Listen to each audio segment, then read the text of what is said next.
últimos años. Siempre ha sido de diseño constitucional un poder muy importante.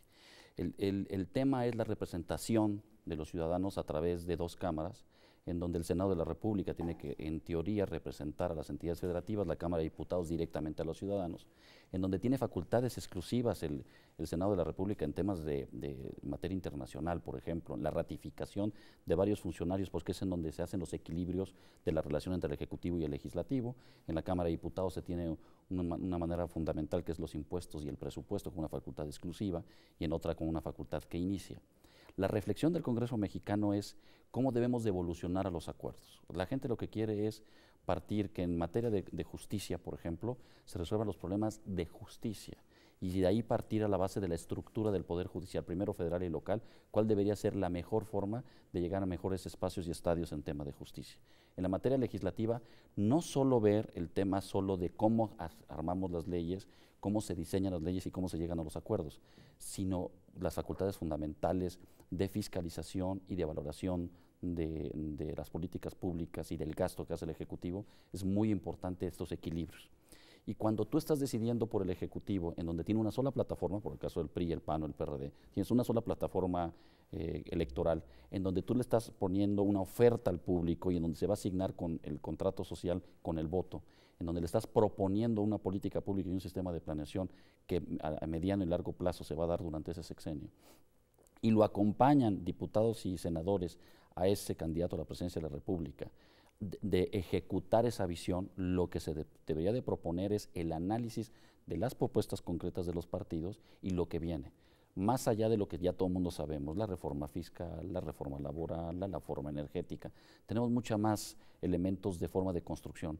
El Poder Legislativo debe ser autocrítico y generar, si necesita modificar, por ejemplo, su ley orgánica, en qué elementos tiene que poder desbloquear los cuellos de botella dentro del proceso legislativo, cómo favoreces a la visión de las diferentes fuerzas políticas y por lo tanto favoreces a la visión de los ciudadanos de manera diferente. La visión del Senado de la República debe de ser, primero, con mucha humildad y con una visión de Estado, acompañar a las políticas públicas, sean de tu partido o no sean de tu partido, desde el punto de vista del Ejecutivo. Tú tienes que tener a los mejores cuadros de los partidos en las mejores posiciones del Poder Legislativo, en donde debes de ser avesado en la materia. Todos los candidatos que estemos por cualquiera de las dos vías que permiten nuestra Constitución y nuestro régimen electoral, debemos ser consecuentes de lo que se necesita para la eficacia o funcionalidad de los poderes.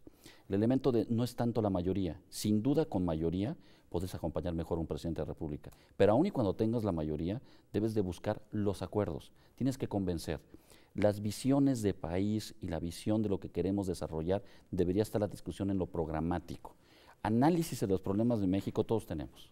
Todos sabemos que tenemos un asunto que reformar en el tema hacendario, todos sabemos que tenemos una reforma de Estado.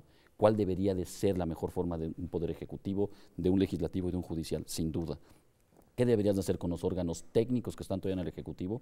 Y cómo y en qué casos, si se necesitan mejorar los órganos autónomos constitucionales. Todos también sabemos en dónde deberíamos de caminar sobre las reformas. Lo que no se han puesto de acuerdo o no nos hemos puesto de acuerdo suficientemente es en el cómo. Ese es un tema programático, es un asunto de planeación.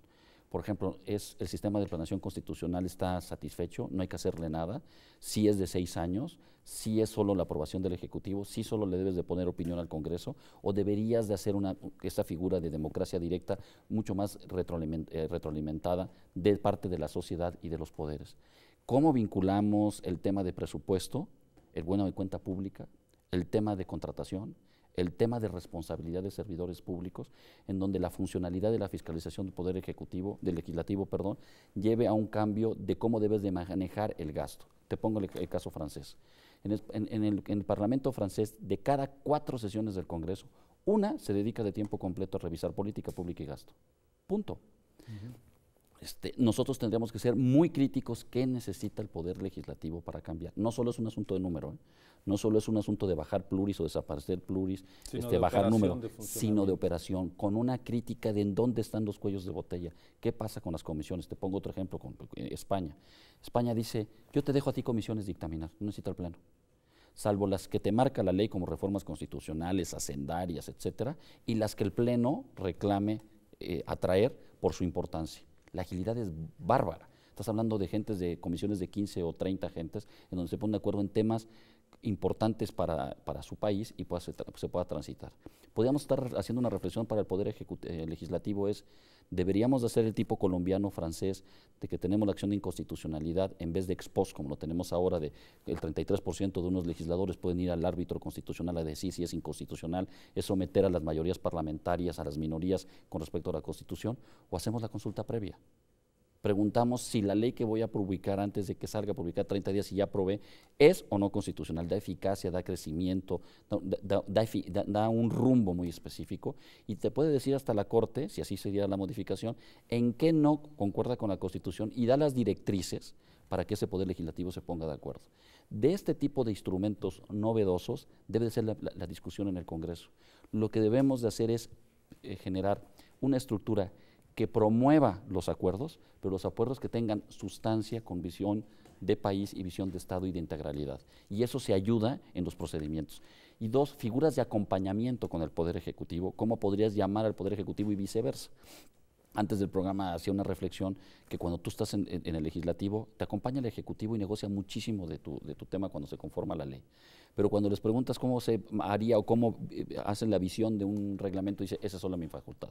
Lo que debemos de aprender es a tener un diálogo mucho más constante entre los poderes y generar mecanismos de contrapeso, de comunicación, de madurez política y de acuerdo. No solo el número, es importante tener la mayoría, pero no solamente te debes de concentrar a que si no hay mayoría no hay acuerdos. ¿Quién va a tener el mandato específico por diseño de ley? Va a ser la primera discusión para el crecimiento económico. ¿Cómo se va a diseñar el sistema de planeación para lograr el crecimiento económico? ¿Cómo vas a interconectar el desarrollo regional, ¿no? El desarrollo municipal, porque también se tiene, con un desarrollo nacional, con una infraestructura que tenga una lógica de crecimiento, en donde tengas un incentivo de tener energéticos baratos? Pondría el ejemplo del gas. Hoy en México tenemos graves problemas en todo el norte del país para su evolución. Y entonces empiezas a hacer la reflexión de qué reformas estructurales, así se han calificado. Yo a veces hago la broma que mucha gente habla de qué es una reforma estructural y pocos entenderían cuál es. No es una reforma estructural un artículo solo de IVA en alimentos y medicinas, por ejemplo, o no podría ser una reforma energética como se presentó alguna vez de pura electricidad. Lo que tienes que hacer es una reforma en el sector energético de política pública, para qué lo quieres y en qué manera vas a resolucionar el problema de la autoconsumo del energético barato para poder crecer. En el caso del hacendario, no solo es generar la mejora en las leyes, sino el tema es hacendario, no fiscal, debe de ser ingreso, egreso y deuda. ¿Cómo voy a ser funcional en el gasto? ¿No? En donde se quita el dispendio, no necesariamente corrupción, ¿no? La corrupción debe ser sistemáticamente su persecución, pero también puede haber un sistema de dispendio o de mala ejecución en los 3 niveles de gobierno sobre el gasto. Y para eso tendrías que reflexionar qué tiene que hacer el Poder Legislativo y qué tiene que hacer el Poder Ejecutivo sobre esta ejecución sobre el tema del gasto. En mi partido a mí me han encargado varias veces el análisis constitucional de la materia energética en específico. De hecho, diseñamos en la otra legislatura el sistema contractual. Es evidente que tú tienes, no es una privatización y la gente confunde o quiere hacer confundir que siempre que se hable de capital privado tiene que ser necesariamente una privatización. La primera reflexión de Petróleos Mexicanos debe ser una empresa de Estado, no una paraestatal. La forma en que está diseñada la ley para las empresas paraestatales no le permite tener una flexibilidad para manejarse como una empresa de calidad mundial desde el punto de vista petrolero y por lo tanto no tiene una flexibilidad. Te pondré el ejemplo, Pemex es un recaudador, o sea, tiene que ayudar con el 40% de los recursos para ayudar a tener los gastos suficientes para el presupuesto. Con los o hechos Pemex, así ocurre. así, pero no tiene el mandato. O Pemex es para ser autosuficiente energético al país en gas y petróleo. O Pemex es sacar el petróleo mexicano, que es una mezcla medio densa, venderlo lo más caro que pueda según el mercado internacional y comprar uno más barato para poder manejar su refinería, por dar un ejemplo. ¿Qué política y quién la diseña? ¿La Secretaría de Energía? ¿No? ¿O estos consejos que se pusieron satélites con respecto a Pemex? ¿Es la mejor forma su consejo de administración para tener sentados a secretarios de Estado ad hoc y tener consejeros independientes que no funcionaron lo suficiente y no tener la flexibilidad? El mandato a Pemex, claramente, y la forma de participar capital privado, no en la decisión, no entregando la renta petrolera, sino impulsando el crecimiento dentro del sistema. ¿Cómo manejas el tema del gas? Tú tienes el gas no convencional en este momento. Estados Unidos ha generado de manera muy importante esta tecnología que es muy barata y están resolviendo su problema de crecimiento a través de este energético muy barato. Lo vas a dejar en la panza de Pemex o lo separas por completo, porque no está el gas asociado al petróleo. Al revés, te traes algo de líquidos, pero lo tienes básicamente en Chihuahua y Coahuila, en la parte norte del país. Seríamos como el cuarto o quinto del mundo de tener reservas del gas de este tipo, el no convencional. ¿Qué es el Congreso? ¿Para qué sirve un Congreso? Mi visión es, y bueno, la mayoría de los constitucionalistas sí lo ven, es el decantamiento, la caja de resonancia de los intereses nacionales. De los ciudadanos, de los grupos sociales, de los grupos económicos, deben de estar representados, deben de estar adentro. ¿Qué pasó en la reforma de 1977? En 1977 se reformó, se mejoraron, digamos, la figura para los plurinominales y se dijo que era para tener una representación proporcional los que tenían una votación muy baja y no estaban en el Congreso. Pero también que se buscó que la izquierda, los movimientos sociales, los movimientos de guerrilla que hubo en México, tuvieran un espacio de discusión adentro del Congreso. Fue una reforma política de gran calado en donde hubiera una interlocución y no se discutía afuera, no sé si me doy a entender.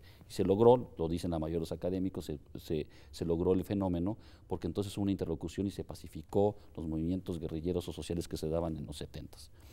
La evolución se ha dado, ¿no? Por ejemplo, el Partido de Acción Nacional tiene una vinculación importante con un sector, no con todos, pero con varios sectores empresariales en donde sus intereses a través de movimientos ciudadanos son representados.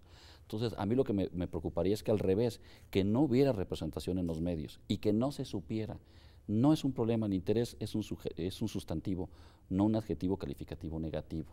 En México siempre matamos los temas diciendo se tiene interés. Lo que debe de transparentarse son los intereses que se tienen en el Congreso para que se discutan abiertamente. El Partido Revolucionario Institucional le han dicho en sus listas mucho que tiene, tanto el Verde como el PRI, tiene lugares específicos de gente que tiene vinculación con los medios de comunicación. Es un ejercicio individual de ética política el que transparenten los intereses abiertamente y puedan participar en otras áreas. Y no dogmatizar y precalificar negativamente el que si se da sola la participación, esto lo trae como si fuera negativo. Yo insisto, no solo ahí, nosotros somos un partido de sectores. Van la gente de CNC y sabemos a qué van, a pelear el tema, ¿no? Y la CTM, sabemos a qué van. Los de la CNOP, hay un mandato concreto y a los ciudadanos es lo más transparente ese diputado qué agenda tiene. No tenemos un sector que dijera que fuera de medios, pero hay gente vinculado al partido y vinculado a los medios que ha hecho carrera política cerca o durante administraciones públicas anteriores en la que se le dio el espacio, pero no es un espacio a los medios de comunicación para que manden. Tan es así que no tiene ni siquiera el número para mandar en una bancada. Podríamos hacer un análisis, porque ya le llamaron también telebancada en estas 61 legislaturas, no es la primera vez que se llama, se sacó una lista de nombres que venían vinculados, y si pudiéramos analizar los temas de telecomunicaciones con respecto al número de diputados y la agenda en que han votado a favor o en contra, no han hecho la diferencia de los temas. Se habló mucho del fenómeno, yo me he dedicado profesionalmente al tema de las telecomunicaciones, estuve en alguna vez también en comisiones en este sentido. Debemos de evolucionar mucho más allá a tener competencia y el mercado es el que te la da.